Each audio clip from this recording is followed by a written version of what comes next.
എൻ്റെ പേര് സുകുമാരൻ, വീട് ഇളയൂർ. മോക്ഷത്തിന് വേണ്ടി ഹിന്ദുക്കൾ അവരുടെ ആരാധനാലയങ്ങളായ ശബരിമല, ഗുരുവായൂർ, ചോറ്റാനിക്കര എന്നിവിടങ്ങളിൽ പോയി പ്രാർത്ഥിക്കാറുണ്ട്. അതുപോലെ മുസ്ലിങ്ങൾ ഏകദൈവത്തിൽ വിശ്വസിക്കുകയും മമ്പുറം, പുത്തമ്പള്ളി, അജ്മീർ, ഏർവാടി തുടങ്ങിയ സ്ഥലങ്ങളിൽ പോയി മക്ബറകളിലും മറ്റും പ്രാർത്ഥിക്കുന്നത് കാണാം. ഇതിന് ഇസ്ലാമിൽ അടിസ്ഥാനമുണ്ടോ? അത് അനുവദനീയമെങ്കിൽ ഹിന്ദുക്കളും മുസ്ലിങ്ങളും തമ്മിൽ വ്യത്യാസമെന്ത്? അതിന്റെ ശരിയായ വശം വിശദീകരിച്ചു തരുന്നതിന് വേണ്ടി അപേക്ഷിക്കുന്നു. അസ്സലാമു അലൈക്കും വറഹ്മത്തുള്ളാഹി. ബിസ്മില്ലാഹിർ റഹ്മാനിർ റഹീം. അൽഹംദുലില്ലാഹി റബ്ബിൽ ആലമീൻ. സ്വലാത്തു വസ്സലാമു അലാ അഷ്റഫിൽ മുർസലീൻ വഅലാ ആലിഹി വസഹ്ബിഹി അജ്മഈൻ. അമ്മാ ബഅദ്. അഊദു ബില്ലാഹി മിനശ് ശൈത്വാനിർ റജീം. ബിസ്മില്ലാഹിർ റഹ്മാനിർ റഹീം. من يبتغي غير الإسلام دينا فلن يقبل منه وهو في الآخرة من الخاسرين. മോക്ഷത്തിൻ്റെ മാർഗം എന്ന വിഷയമാണ് നമുക്ക് മുന്നിൽ ഇവിടെ സമർപ്പിക്കപ്പെട്ടിട്ടുള്ളത്. മനുഷ്യജീവിതത്തിന് കൃത്യമായ ഒരു ലക്ഷ്യമുണ്ടെന്നും ആ ലക്ഷ്യം മനുഷ്യജീവിതത്തിനപ്പുറത്താണ് എന്നും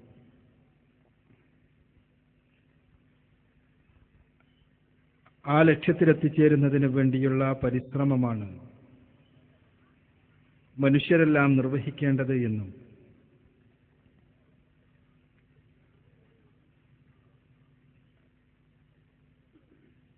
ഈ ലക്ഷ്യത്തെക്കുറിച്ച് ബോധം നൽകുവാൻ വേണ്ടി കടന്നു വന്ന ദൈവദൂതന്മാരെല്ലാം ഒരേ സ്വരത്തിൽ പറഞ്ഞത് അടിസ്ഥാനപരമായി ഒരേ ആദർശങ്ങൾ തന്നെയാണ് എന്നും മരണാനന്തര ജീവിതത്തിലെ രക്ഷയെക്കുറിച്ച്, അവിടെയുള്ള ശിക്ഷയിൽ നിന്ന് രക്ഷപ്പെടേണ്ടതിൻ്റെ ആവശ്യകതയെക്കുറിച്ച് പറഞ്ഞവരെല്ലാം സ്രഷ്ടാവും സംരക്ഷകനുമായ തമ്പുരാനെ മാത്രം ആരാധിക്കുകയും അവന്റെ നിയമനിർദ്ദേശങ്ങൾ അനുസരിച്ചുകൊണ്ട് ജീവിക്കുകയും ചെയ്യണമെന്ന് മനുഷ്യരെ ഉത്ബോധിപ്പിച്ചിട്ടുണ്ട് എന്നും ഈ ഉത്ബോധനത്തിന്റെ തുടർച്ചയായി കടന്നു വന്ന അവസാനത്തെ പ്രവാചകനാണ് മുഹമ്മദ് റസൂലുള്ളാഹി സ്വല്ലല്ലാഹു അലൈഹി വസല്ലമ എന്നും അദ്ദേഹത്തിലൂടെ അവതരിപ്പിക്കപ്പെട്ട വേദഗ്രന്ഥമാണ് പരിശുദ്ധ ഖുർആൻ എന്നും മനുഷ്യർക്ക് രക്ഷയെക്കുറിച്ച് ബോധം ലഭിക്കണമെങ്കിൽ, കൃത്യമായ മാർഗത്തിലൂടെ കടന്നു പോകണമെങ്കിൽ ഖുർആനും തിരുസുന്നത്തും, മുഹമ്മദ് നബിയുടെ ജീവിതചര്യയായ തിരുസുന്നത്തും അനുധാവനം ചെയ്യുക മാത്രമാണ് ഇന്ന് നിർവാഹമായിട്ടുള്ളത് എന്നും അതുകൊണ്ട് തന്നെ ആത്യന്തികമായ മനുഷ്യജീവിതത്തിന്റെ ലക്ഷ്യമന്വേഷിക്കുന്ന, മോക്ഷമന്വേഷിക്കുന്ന, മരണാനന്തര ജീവിതത്തിലെ സ്വർഗപ്രവേശം കാക്ഷിക്കുന്നവരെല്ലാം പരിശുദ്ധ ഖുർആനിന്റെയും തിരുസുന്നത്തിന്റെയും പാതയിൽ മുന്നോട്ടു പോകേണ്ടതുണ്ട് എന്നുമുള്ള ആശയങ്ങളാണ് ഇവിടെ സംക്ഷിപ്തമായി നമ്മുടെ മുന്നിൽ സമർപ്പിക്കപ്പെട്ടിട്ടുള്ളത്. ഇനി വിഷയകമായ തുറന്ന സംവാദമാണ്. വിഷയസംബന്ധിയായ ചോദ്യങ്ങളും സംശയങ്ങളും വിമർശനങ്ങളും ഉന്നയിച്ച് ഈ സംവാദ സദസ്സിനെ സാർത്ഥകമാക്കണമേ എന്ന് ആമുഖമായി അഭ്യർത്ഥിക്കുകയാണ്. നമ്മുടെ സുഹൃത്ത് സുകുമാരന്റെ ചോദ്യം, മോക്ഷത്തിന് വേണ്ടി ഹിന്ദുക്കൾ പല സ്ഥലങ്ങളിലും പോകാറുണ്ട്, ശബരിമലയിലും ചോറ്റാനിക്കരയിലുമെല്ലാം. മുസ്ലിങ്ങൾ ഇതേപോലെ തന്നെ പല ഖബറിടങ്ങളിലേക്കും പോകാറുണ്ട്.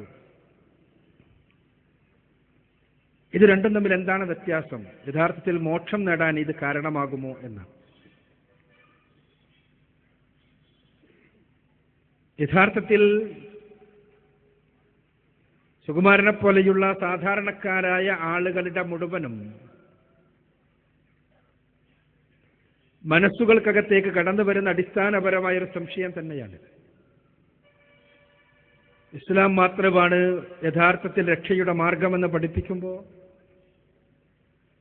പരിശുദ്ധ ഖുർആനും തിരുസുന്നത്തും അനുസരിച്ചുകൊണ്ടുള്ള ജീവിതം വഴി മാത്രമേ മനുഷ്യർക്ക് മോക്ഷം, രക്ഷ, സ്വർഗപ്രവേശം സാധ്യമാകൂ എന്നും ഇസ്ലാമിക പ്രബോധകന്മാർ ആവർത്തിച്ച് വ്യക്തമാക്കുമ്പോൾ പ്രായോഗികമായി മുസ്ലിങ്ങളും മറ്റുള്ളവരും തമ്മിലുള്ള വ്യത്യാസം എന്താണ് എന്ന ചോദ്യം. മുസ്ലിങ്ങൾ ഏകദൈവത്തിൽ വിശ്വസിക്കുന്നു, മറ്റുള്ളവരും ഏകദൈവത്തിൽ വിശ്വസിക്കുന്നു. ദൈവം എന്നുള്ള നിലക്ക്, സൃഷ്ടാവ് എന്നുള്ള നിലക്ക്. എന്നാൽ മറ്റുള്ളവർ തങ്ങളുടെ കാര്യസിദ്ധിക്ക് വേണ്ടി, മോക്ഷപ്രാപ്തിക്ക് വേണ്ടി, തങ്ങളുടെ ആഗ്രഹ സഫലീകരണത്തിന് വേണ്ടി പല സ്ഥലങ്ങളിലേക്കും പോകുന്നു. അവിടെയുള്ള ആളുകളോട് പ്രാർത്ഥിച്ചുകൊണ്ടിരിക്കുന്നു. വിഗ്രഹങ്ങൾക്ക് പിന്നിലുള്ള മഹാശക്തികളോട് അവർ ആരാധിച്ചുകൊണ്ടിരിക്കുന്നു. മുസ്ലിങ്ങളും അങ്ങനെ തന്നെ. മുസ്ലിങ്ങളും ഇതേപോലെ തന്നെ പല സ്ഥലങ്ങളിലും പോകുന്നു, ഖബറിടങ്ങളിലുള്ളവരോട് പ്രാർത്ഥിച്ചുകൊണ്ടിരിക്കുന്നു അവരുടെ ആഗ്രഹ സഫലീകരണത്തിന് വേണ്ടി. അപ്പോൾ പ്രായോഗികമായി ഏകദൈവ സിദ്ധാന്തം എന്ന് പറയുമ്പോഴും സട്ടാവും സംരക്ഷകനുമായ തമ്പുരാനെ മാത്രമാണ് ആരാധിച്ച് അവന്റെ നിയമനിർദ്ദേശങ്ങൾ അനുസരിച്ച് ജീവിക്കുകയാണ് മനുഷ്യർ രക്ഷയ്ക്ക് വേണ്ടി ചെയ്യേണ്ടത് എന്ന് പറയുമ്പോൾ പ്രായോഗിക സമൂഹത്തിൽ ഇത് പ്രയോഗവൽക്കരിക്കേണ്ട മുസ്ലിം സമുദായത്തിലേക്ക് നോക്കുമ്പോൾ മറ്റുള്ളവരിൽ ചെയ്യുന്നതിൽ നിന്ന് വ്യത്യസ്തമായ കാര്യമാത്ര പ്രസക്തമായ ഒന്നും ഇവിടെ കാണാൻ കഴിയുന്നില്ല. അപ്പോൾ ഏതാണ് ശരി? ഇവിടെയാണ് മോക്ഷത്തിന്റെ മാർഗം എന്ന് പറയുമ്പോൾ മോക്ഷത്തിന്റെ മാർഗം മുസ്ലിങ്ങളുടെ മാർഗം എന്നല്ല ഇവിടെ പറഞ്ഞിട്ടുള്ളത്. മോക്ഷത്തിന്റെ മാർഗം മുസ്ലിങ്ങൾ ചെയ്യുന്നത് പോലെ ചെയ്യുക എന്നുമല്ല പറഞ്ഞത്.